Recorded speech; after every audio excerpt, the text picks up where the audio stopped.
پورا سال مسجد کو آباد کرنے کی توفیق عطا فرمائے۔ تو آیت کریمہ سورۃ التوبہ کی آیت نمبر 18 کی تلاوت کی۔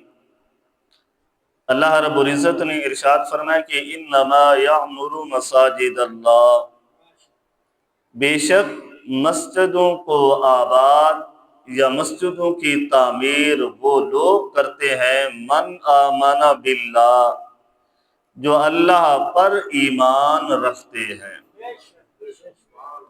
یعمر ایمار سے بنا ہوا، امام فخر الدین رازی علیہ رحمہ یعمر کے دو معنی کرتے ہیں۔ ایک معنی یہ کرتے ہیں کہ یعمر سے مراد مسجد کو آباد کرنا، آباد سے مراد یہ ہوتا ہے کہ نماز پڑھنا، درس و تدریس کا ہونا، قرآن پاک کا پڑھنا، اس کو آباد کہا جاتا ہے۔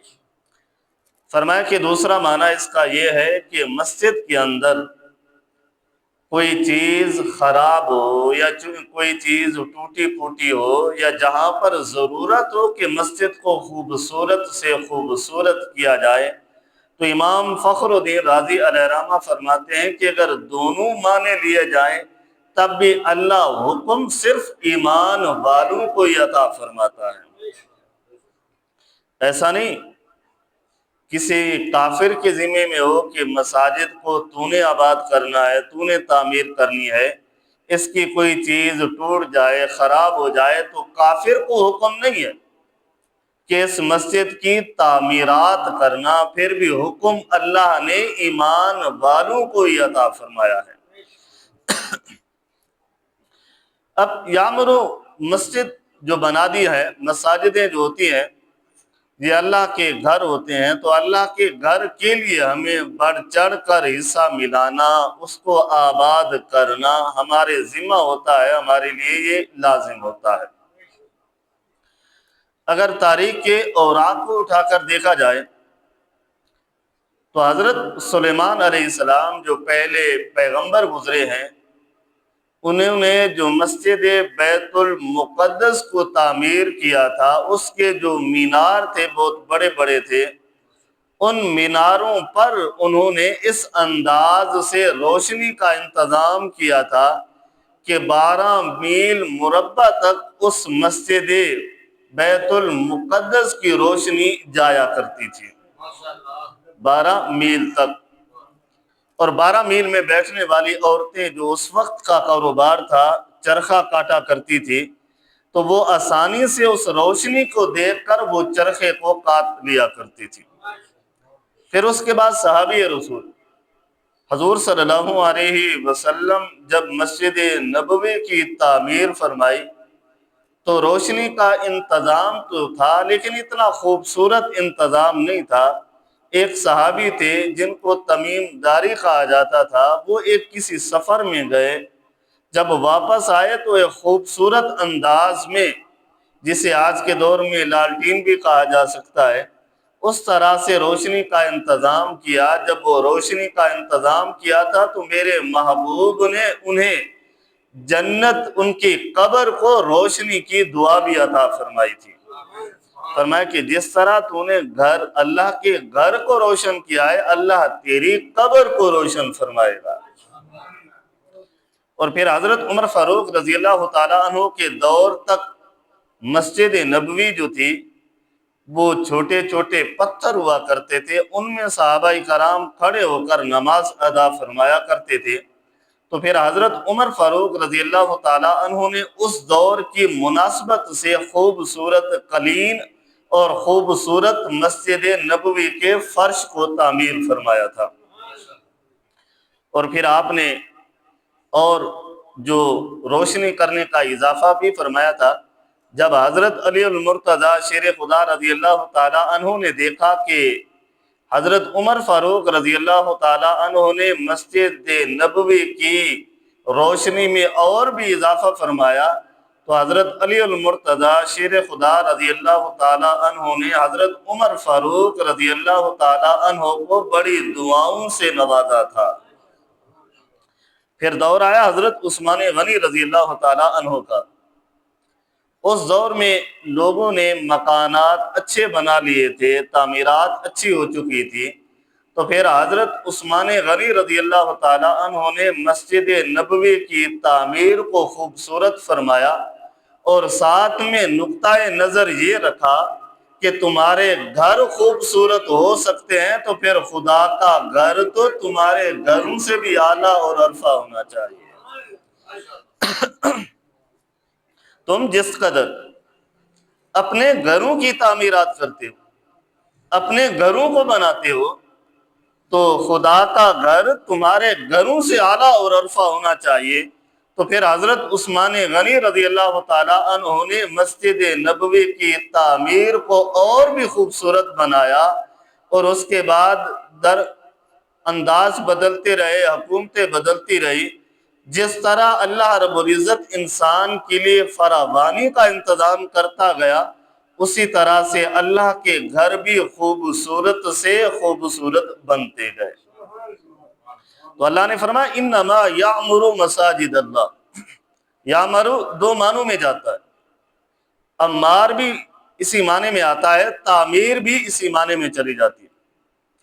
جو اللہ کے گھر میں آ کر نماز پڑھنے والے لوگ ہوتے ہیں انہیں عمار کہا جاتا ہے۔ عمار کا مطلب یہ لوگ ایسے ہیں جنہیں اللہ نے یہ توفیق عطا فرمائی، کسی ڈیرے کو آباد نہیں کرتے، کسی علاقے کو آباد نہیں کرتے، اللہ نے انہیں ایسی ہدایت عطا فرمائی ہے جب بھی انہیں دیکھو گے یہ خدا کے گھر کو آباد کرنے والے بنے ہوئے ہوں گے، تو انہیں عمار کہا جاتا ہے۔ اور اسی انداز میں احادیث مبارکہ بھی ہے کہ امام غزالی علیہ رحمہ نے احیاء العلوم میں اس حدیث کو نقل فرمایا کہ کل قیامت والے دن میرا رب فرمائے گے ان یبعونی فی الارض المساجد، کہ زمین میں ایسے میرے مہمان کہاں ہیں جو مساجدوں کو عبادت کے لیے آباد کیا کرتے تھے۔ کل قیامت والے دن میرا رب انہیں ندا کرے گا۔ وَإِنَّ زَوَّارِي فِيهَا أُمَّارُهَا، یہاں پر قرآن میں ہے انما یأمر، میرا محبوب فرماتا ہے کہ وَإِنَّ زَوَّارِي فِيهَا أُمَّارُهَا، یأمر سے عمار بنا، تو یعنی وہ لوگ، اللہ فرمائے گا کہ وہ لوگ کہاں ہیں جو میرے گھر میں آ کر میری زیارت کرنے کے مشتاق ہوا کرتے تھے۔ اب یہ گھر کس کا ہے؟ ضمناً اللہ کا ہے، تو ہم مہمان کس کے ہوئے؟ اللہ کے ہوئے۔ ملنے کس سے آتے ہیں؟ اللہ سے ملنے آتے ہیں۔ باتیں کس سے کرتے ہیں؟ اپنے رب سے باتیں کرتے ہیں۔ تو کل قیامت والے دن میرا رب بھی فرمائے گا وہ کہاں ہیں لوگ جو میرے گھروں کے مہمان بنا کرتے تھے۔ ہر میزبان کا ایک انداز ہوتا ہے، اپنے مہمان کی خیر خواہی کرتا ہے، اس کے لیے خوبصورت انداز میں اس کے کھانے کا انتظام کرتا ہے۔ میرا رب بھی فرمائے گا کہ جو دنیا میں میرے مہمان بنتے تھے، آج قیامت والے دن ان کی میزبانی میرا رب کرے گا، اور رب جب اپنے مہمانوں کی میزبانی کرے گا تو اللہ انہیں جنت جیسا مقام عطا فرما دے گا۔ یہ صرف ان لوگوں کے لیے ہوگا جو اللہ کے گھر کے مہمان بنتے ہوں گے، اللہ کے گھر کی زیارت کرتے ہوں گے، اپنے رب کی زیارت کے مشتاق ہوتے ہوں گے، تب میرا رب انہیں اس انداز سے نوازے گا۔ اب جو مسلمان ہو اور مسجد کو آباد نہ کرتا ہو، خدا کے گھر میں نہ آتا ہو، خدا کے گھر کی زیارت کی تمنا نہ رکھتا ہو، خدا سے بات کرنے کی التجائیں نہ رکھتا ہو، تو پھر کل میرا رب بھی اس کی مہمانی نہیں فرمائے گا۔ تو انما یعمر مساجد اللہ، بے شک وہ لوگ جو اللہ کے گھر کو آباد کرتے ہیں یا اللہ کے گھر کی تعمیر کرتے ہیں۔ تعمیر بامعنی بھی آباد ہے۔ آباد کرنے سے مراد یہ نہیں کہ صرف اس کی بنیادوں کو کھڑا کر دینا، اس کے لوازمات کو پورا کر دینا۔ آباد سے مراد یہ ہوتا ہے کہ جو لوگ اللہ کے گھر کی تعمیر کر کے اسے آباد کرتے ہیں تو ایسے لوگوں کی میرا رب تعریف فرماتا ہے۔ ایک ہوتا ہے صرف بنانا، تعمیر کر دی، کتنی ایسی پاکستان میں مساجدیں ہیں جو بظاہر بنی ہوئی ہیں لیکن انہیں آباد نہیں کیا جاتا. وہاں پر اذان کا اہتمام نہیں ہوتا، نماز کا اہتمام نہیں ہوتا، قرآن پاک کی تلاوت کا اہتمام نہیں ہوتا، درس و تدریس کا اہتمام نہیں ہوتا.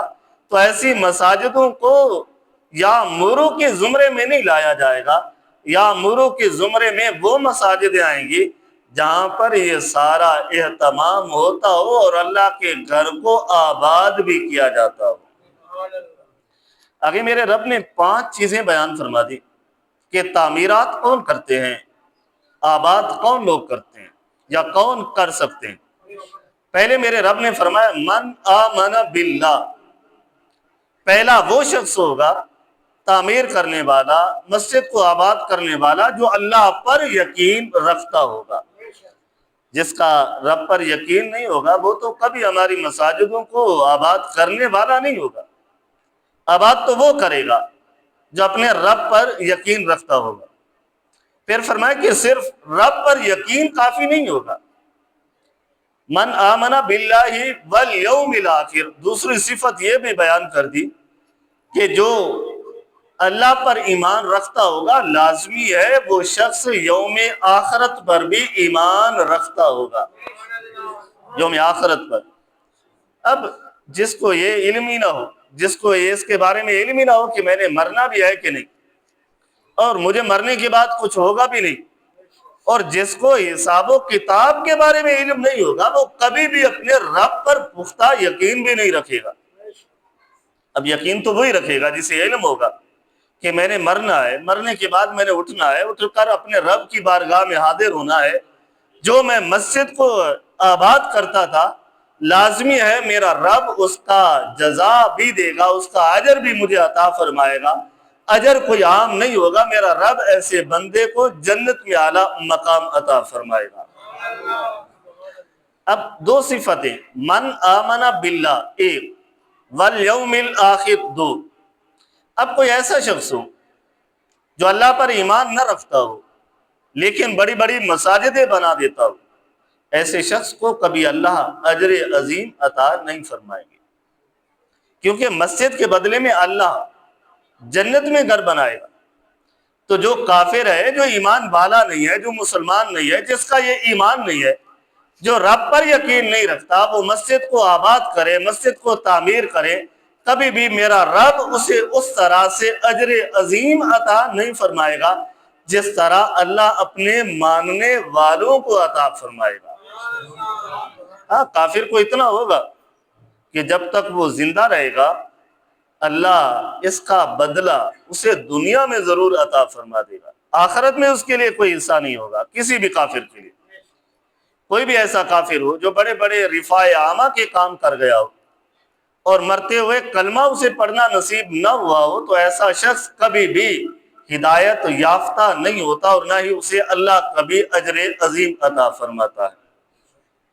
ہاں، اتنا چند کتابوں میں موجود ہے کہ جو بندہ اس طرح سے رفاع عامہ کے کام کرتا ہو، کوئی کافر ہو، مساجدیں بناتا ہو یا اسپتال بناتا ہو، اللہ رب العزت ضرور اسے آخری وقت میں ہدایت کا راستہ ضرور دکھا دیتا ہے، یا دنیا میں چلتے ہوئے اسے سیدھے راستے کی طرف ہدایت ضرور عطا فرما دیتا ہے.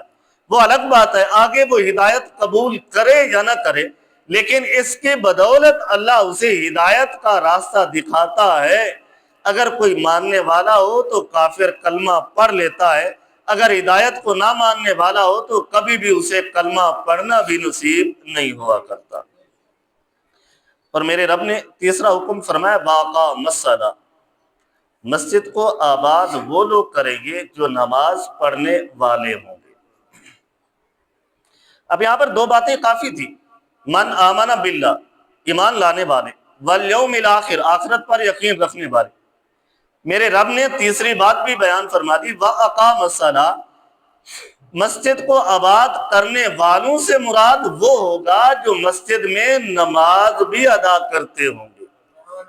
ایک تو یہ ہے کہ نماز گھر میں ادا کرنا، یا کسی مجبوری کے عمل میں گھر میں نماز ادا کی جا سکتی ہے، بیمار ہے یا بارش ہے یا کوئی ایسا سبب بن گیا کہ مساجد تک آ نہیں سکتا، لیکن اس کی تمنا، اس کا دل مسجد کی طرف ہوتا ہے، تو گھر میں نماز پڑھنے والے کو بھی اللہ مسجد جتنا ثواب ضرور عطا فرماتا ہے، بیمار ہونے کی عالم میں، کسی مجبوری کی صورت میں، لیکن اس کا شوق، اس کی محبت خدا کے گھر سے۔ ہاں کوئی ایسا شخص ہو جو مسجد میں نماز پڑھنے کو معاذ اللہ توہین سمجھتا ہو، جیسے آج کل کا فی زمانہ ہے کہ جس کو اللہ رب العزت کچھ دولت مال عطا فرماتے ہیں، وہ خدا کے گھر میں آنے کو بھی اپنی توہین سمجھا کرتے ہیں۔ تو میرے رب نے فرمایا انما یعمر مساجد اللہ، مسجد کو آباد وہ کرتے ہیں جو نماز بھی قائم کرتے ہیں۔ اور چوتھا سبب فرمایا وآت الزکاۃ، نماز کے ساتھ ساتھ وہ زکوٰۃ کو بھی ادا کرتے ہیں۔ اب ان چاروں چیزوں میں سے من آمن باللہ، اللہ پر ایمان رکھنا، والیوم الآخر، آخرت پر ایمان رکھنا، واقام الصلاۃ، نماز کو قائم کرنا، وآت الزکاۃ، زکوٰۃ ادا کرنا، ان چاروں میں سے کسی ایک چیز کا بھی بندہ منکر ہو جائے تو وہ دائرہ اسلام سے خارج ہو جاتا ہے۔ زکوٰۃ کو فی زمانہ ٹیکس سمجھا جاتا ہے اور زکوٰۃ دینے کو بوجھ سمجھا جاتا ہے، حالانکہ میرے رب نے نماز کے ساتھ زکوٰۃ کا ذکر فرمایا۔ محدثین کرام، علماء کرام اس میں ایک توجیہ یہ بھی لکھتے ہیں کہ جس طرح ہم اپنے بدن کو صاف کرتے ہیں نماز پڑھنے کے لیے، وضو کرتے ہیں، غسل کرتے ہیں، اچھے کپڑے پہنتے ہیں، تو ہمارا ظاہری بدن صاف ہو رہا ہوتا ہے نماز کے لیے، تو میرے رب نے فوراً وآت الزکاۃ کا ذکر فرما دیا۔ جس طرح ظاہری بدن کو صاف رکھنا ضروری ہے، اسی طرح اپنے دل کو بھی صاف رکھنا ضروری ہے، اپنے مال کو بھی پاک صاف رکھنا ضروری ہے۔ تو مال کو پاک صاف کیسے کریں گے؟ جب ہم زکوٰۃ ادا کریں گے تو اللہ اس کے توسل سے ہمارے مال کو پاک اور صاف فرما دے گا۔ اب یہاں پر میرے رب نے من آمن باللہ والیوم الآخر واقام الصلاۃ، نماز کو مسجد میں ادا کرنے والوں کو یامرو کے ساتھ تعبیر کیا گیا۔ ایک حدیث مبارکہ ہے، حضرت سعید بن مسیب رضی اللہ تعالیٰ عنہ اس کے راوی ہیں، اور یہ حدیث مبارکہ اجلہ کتب میں بھی موجود ہے، یہاں پر شعب الایمان میں یہ حدیث مبارکہ موجود ہے۔ تو حضرت سعید بن مسیب رضی اللہ تعالیٰ عنہ بیان فرماتے ہیں کہ ہم ایک انصاری صحابی تھے، اس کا آخری لمحہ چل رہا تھا، تو ہم گئے ہوئے تھے عیادت کرنے کے لیے۔ تو فرماتے ہیں کہ ان انصاری صحابی کی وصال کا وقت جب قریب تھا تو ہم گئے بیٹھے تھے، تو اس کو تھوڑا سا ہوش آیا، اپنے آپ کو سنبھالا، تو گھر والوں سے سوال کرتا ہے کہ کون میرے گھر میں موجود ہے؟ تو ان کے گھر والے کہتے ہیں کہ اہلوکا و اخوانوکا و جلوسنا فی المساجد، کہ تیرے پاس اب وہ لوگ موجود ہیں جو تیرے گھر والے ہیں، تیرے بھائی ہیں، اور ساتھ میں وہ لوگ بھی آئے ہوئے ہیں جو تیرے ساتھ مسجد میں نماز پڑھا کرتے تھے۔ تو کتنا ایک خوبصورت تعلق ہے نماز پڑھنے والے لوگوں کا، جب کاندھے سے کاندھا ملا کر کھڑے ہوں تو محبتیں پیدا ہوتی ہیں اور ایک دوسرے سے انس پیار بڑھتا ہے اور اسلام کا ایک معیار بڑھتا ہے۔ جب ہمارا اسلام تھا تو اس وقت صحابہ کرام کا یہ انداز ہوتا تھا، جن کے ساتھ کاندھے ملا کر کھڑا کرتے تھے تو ان کو صرف نماز میں کھڑے ہو کر حال نہیں پوچھا کرتے تھے، اگر وہ نمازی بیمار ہو جائے تو نمازی حضرات جو صحیح ہوتے تھے اس کی عیادت کرنے بھی جایا کرتے تھے۔ آج یہ زمانہ تو ایسا ہے کہ ایک نمازی دوسرے نمازی کا دشمن بنا ہوا ہوتا ہے، حالانکہ صفوں میں کھڑے ہوتے ہیں، ایک جگہ نماز پڑھنے والے ہوتے ہیں، خدا کے گھر میں آئے ہوئے ہوتے ہیں۔ اس کی وجہ مفسرین کرام یہ لکھتے ہیں کہ جب نمازی صفیں درست نہیں کرتے، کاندھے سے کاندھا ٹھیک طرح سے نہیں ملاتے اور صحیح طرح سے اپنے قدموں کا چناؤ نہیں کرتے، تو پھر میرا رب کبھی ان کے دلوں کے اندر آپس میں محبتیں پیدا نہیں فرماتا۔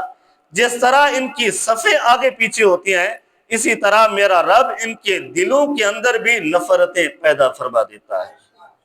آج فی زمانہ ایک نمازی دوسرے نمازی کا دشمن کیوں ہے؟ اسی وجہ سے ہے کہ اپنے صفوں کو درست نہیں کرتے، اپنے صفوں کو اچھی طرح سے نہیں دیکھتے۔ جب ہم صفیں اچھی طرح سے نہیں بنائیں گے، خوبصورت انداز سے ترتیب نہیں رکھیں گے، جس طرح شریعت ہمیں کہتی ہے اس طرح سے ہم نماز جب نہیں پڑھیں گے تو ہمارے دلوں کے اندر ایک دوسرے کے لیے کبھی محبت بھی ہمارے دلوں کے اندر پیوست نہیں ہوا کرے گی۔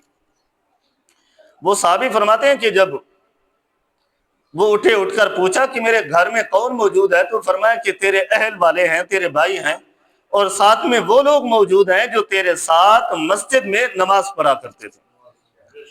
تو وہ کہنے لگے کہ انی محدثکم اليوم حدیثا، کہ آج تمہیں میں ایک ایسی بات بتاتا ہوں کہ ساری زندگی جب تک میں زندہ رہا کسی کو میں نے یہ بات ابھی تک نہیں بتائی۔ تو صحابہ کرام فرماتے ہیں کہ ہم بڑے خوش ہوئے کہ آج اپنے نبی کی بات سنیں گے۔ اور یہ زمانہ وہ نہیں تھا کہ حضور صلی اللہ علیہ وسلم بظاہر موجود نہیں تھے، بظاہر دنیا سے انتقال کر گئے تھے، بظاہر پردہ فرما گئے تھے۔ اس کے بعد کا یہ ذکر ہے۔ تو وہ صحابی فرماتے ہیں کہ اصل میں بات یہ ہے کہ مجھے میرے محبوب نے فرمایا کہ من توضأ فی بیتہ، جو شخص گھر سے وضو کر کے نکلتا ہے، فاحسن الوضوء، اور وضو گھر سے اچھی طرح سے کرتا ہے، بڑا خوبصورت انداز سے وضو کرتا ہے، فرمایا کہ جتنے قدم وہ چل کر آتا ہے، جب دایاں قدم رکھتا ہے اور بایاں قدم رکھتا ہے، ایک قدم اٹھانے میں اللہ اسے نیکیاں عطا فرماتا ہے، اور دوسرے قدم اٹھانے میں اللہ اس کے گناہوں کو معاف فرما دیتا ہے۔ اللہ اس کے گناہوں کو معاف فرما دیتا ہے۔ کیسے شخص کے لیے بیان ہوا کہ وہ شخص جو مسجد میں نماز پڑھنے کے لیے گھر سے وضو کر کے نکلتا ہے۔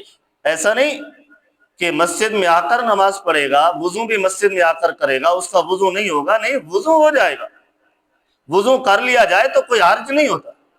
لیکن اس صحابی یہ دلیل دے رہے ہیں کہ اگر تم ثواب کے پجاری ہو، یہ چاہتے ہو کہ اللہ ہماری نیکیاں ہمیں زیادہ عطا فرما دے، تو نماز تو پڑھنی ہے، کیوں نہ بہتر طریقہ استعمال کرو کہ گھر سے جب نکلو تو اچھی طرح سے وضو کر کے نکلو۔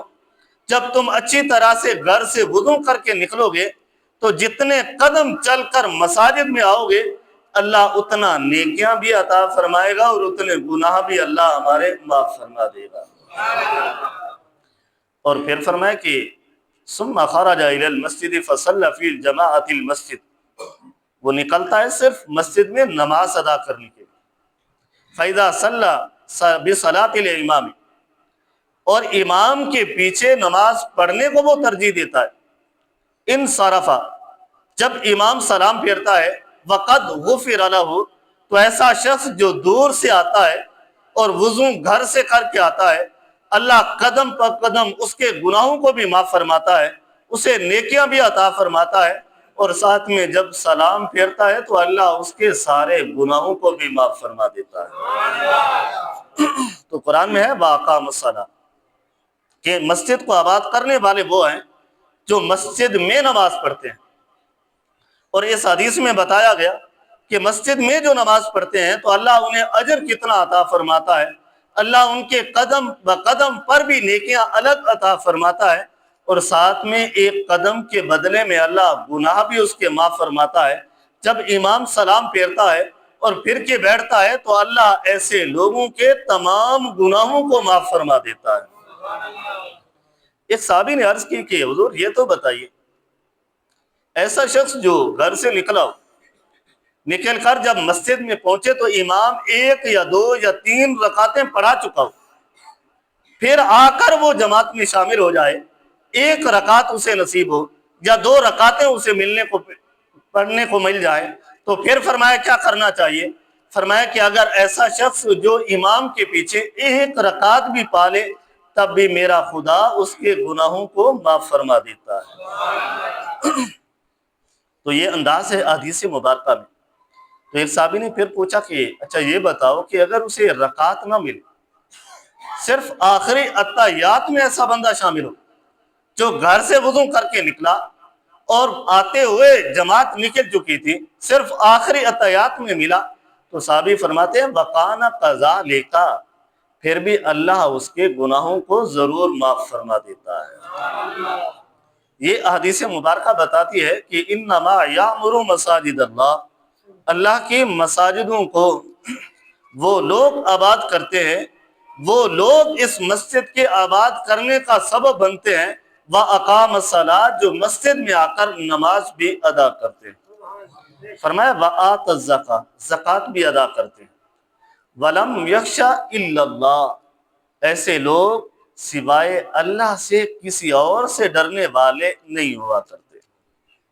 جو لوگ ایمان اللہ رکھتے ہیں، جو لوگ یوم آخرت پر بھی ایمان رکھتے ہیں، جو لوگ نماز بھی پڑھتے ہیں، زکوٰۃ بھی دیتے ہیں، ان کی پانچویں صفات میرے رب نے فرمائی کہ وَلَمْ يَخْشَ إِلَّا اللَّهَ، تو ایسے لوگ سوائے رب سے، سوائے اللہ سے کسی اور سے ڈرنے والے نہیں ہوا کرتے۔ اگر اس کا دوسرا معنی کیا جائے تو یوں بنے گا کہ مسجد کو آباد وہی لوگ کرتے ہیں جو سوائے رب کے اور کسی سے ڈرا نہیں کرتے۔ آگے فرمایا کہ اولئک ان یکونوا من المہتدین فعسیٰ اولئک، ان قریب یہی لوگ ہیں ان یکون من المہتدین جنہیں اللہ ہدایت عطا فرماتا ہے۔ اللہ جنہیں ہدایت سے نوازتا ہے، اللہ جنہیں ہدایت جیسی نعمت عطا فرماتا ہے۔ ہر شخص نماز پڑھنے والا نمازی نہیں ہوا کرتا، ہر شخص مسجد کو بنانے والا نیک نہیں ہوا کرتا، ہر شخص مسجد کو آباد کرنے والا نیک نہیں ہوا کرتا، مگر جنہیں میرا رب ہدایت عطا فرماتا ہے وہی شخص اللہ کا نیک بندہ ہوا کرتا ہے۔ یہ حدیث مبارکہ شعب الایمان میں موجود ہے کہ حضور صلی اللہ علیہ وسلم نے فرمایا کہ بسا اوقات آسمان سے مصیبتیں نازل ہوتی ہیں، اللہ رب العزت ایسے لوگوں کو محفوظ فرماتا ہے جو خالصتاً اپنے رب کی رضا کے لیے مسجد کو تعمیر بھی کرتے ہیں اور مسجد کو آباد بھی کیا کرتے ہیں۔ اور دوسری حدیث میں فرمایا حضور صلی اللہ علیہ وسلم نے فرمایا کہ ایک زمانہ آئے گا مساجد ہدایت سے خالی ہوں گی۔ یہاں پر میرے رب نے فرمایا فَعَسَىٰ أُولَٰئِکَ أَن يَكُونُوا مِنَ الْمُهْتَدِينَ، ان قریب اللہ ایسے لوگوں کو ہدایت عطا فرمائے گا۔ میرے محبوب نے فرمایا ایک زمانہ آئے گا کہ مساجدیں ہدایت سے خالی ہوں گی۔ تو اس سے معلوم ہوتا ہے کہ ہر مسجد نماز پڑھنے والی جگہ نہیں ہوا کرتی۔ مساجدیں وہ ہوتی ہے جہاں پر ہدایت کا منبع موجود ہو، جہاں پر نماز پڑھنے والے خالصتاً اپنی رب کی رضا کے لیے نماز پڑھتے ہوں، مسجد کو تعمیر کرنے والے خالصتاً اپنے رب کی رضا کے لیے کرتے ہوں، تو ایسی مساجدیں اور ایسے لوگ ہدایت یافتہ ہوا کرتے ہیں۔ اور قرب قیامت میں میرے محبوب نے فرمایا یوشک ان یاتی علی الناس زمان، ایک زمانہ آئے گا کہ لا یبکی من الاسلام الا اسمہ، اسلام کا صرف نام باقی رہے گا۔ کہا جائے گا یہ مسلمان ہے، یہ اسلام والا ہے، اس کے اندر اسلام کی لوازمات میں سے کوئی چیز بھی نہیں ہوگی، کوئی ایسی چیز نظر نہیں آئے گی کہ بظاہر اس کی زبان سے الگ ہم سمجھ سکیں کہ یہ مسلمان ہے۔ فی زمانہ دیکھا جائے ہم میں سے کون ایسا بندہ ہے جو اپنے عادات سے، اپنے اطوار سے، اپنی شکل سے، اپنی صورت سے، اپنے انداز سے مسلمان نظر آتا ہو۔ فرمایا کہ ایک وقت آئے گا لا یبکی من الاسلام الا اسمہ، لوگ بتائیں گے کہ ہم مسلمان ہیں لیکن ان کی شکل، صورت، سیرت سے معلوم نہیں ہوگا کہ یہ مسلمان ہے۔ اور فرمایا ولا یبکی من القرآن الا رسمہ، اسی طرح قرآن نہیں ہوگا لیکن قرآن کا رسم باقی رہ جائے۔ رسم کیسے ہوتا ہے کہ جب کوئی فوت ہو جائے گا تو قرآن پڑھا جائے گا، رسم و رواج ہوگا۔ اگر شادی ہوگی تو بچیوں کو یا بچوں کو قرآن دیا جائے گا، صرف رسم و رواج ہوگا۔ قرآن کو ہدایت لینے کے لیے، قرآن کو برکتوں کے لیے نہیں پڑھا جائے گا، قرآن کو ہدایت سیدھا راستہ لینے کے لیے نہیں پڑھا جائے گا۔ میرے محبوب نے فرمایا کہ ایک وقت آئے گا قرآن کا صرف رسم باقی رہ جائے گا۔ مساجدہم عامرۃ وہی خراب من الہدایا، فرمایا کہ مساجدیں بھری ہوئی ہوں گی لیکن ہدایت سے خالی ہوں گی۔ ہدایت سے کیا مراد ہے؟ پکے نمازی نہیں ہوں گے اور صحیح معنوں میں نماز پڑھنے والے نہیں ہوں گے۔ جب ماہ مقدس کا مہینہ آتا ہے تو بھی تو وہی محلے والے نمازی ہوتے ہیں، مساجدیں بھری ہوئی ہوتی ہیں، لیکن وہ دائمی نہیں ہوتے، ہدایت والے نہیں ہوتے۔ ہدایت والے وہ نمازی ہوا کرتے ہیں جو صرف ایک مہینے کے نہیں بلکہ اپنی پوری زندگی کے نمازی بنا کرتے ہیں۔ تو جمعہ ہو تو مساجدیں فل ہو جاتی ہیں، اگر ماہ مقدس کا دن ہو تو مساجدیں فل ہو جاتی ہیں۔ تو اس کا مطلب ہے کہ مساجدوں میں نماز پڑھنے والے وہ ہدایت یافتہ ہر بندہ نہیں ہوتا، لیکن ہدایت میرا رب اسے عطا فرماتا ہے جو صرف ایک وقت کا یا ایک لمحے کا یا ایک مہینے کا نہیں بلکہ پوری زندگی کا نمازی بن جایا کرتا ہے۔ آج فی زمانہ دیکھا جائے تو ہم میں سے مساجدیں آباد کرنے کے در پہ اتنا نہیں ہوتے، کیونکہ ہمارے اندر وہ ہدایت ہی نہیں ہوتی۔ اب ہر لمحہ اللہ رب العزت کتنا وقت ہمیں دیتا ہے رزق کمانے کے لیے، لیکن اس رب کو ہم چند منٹ بھی دینے کے لیے تیار نہیں ہوتے۔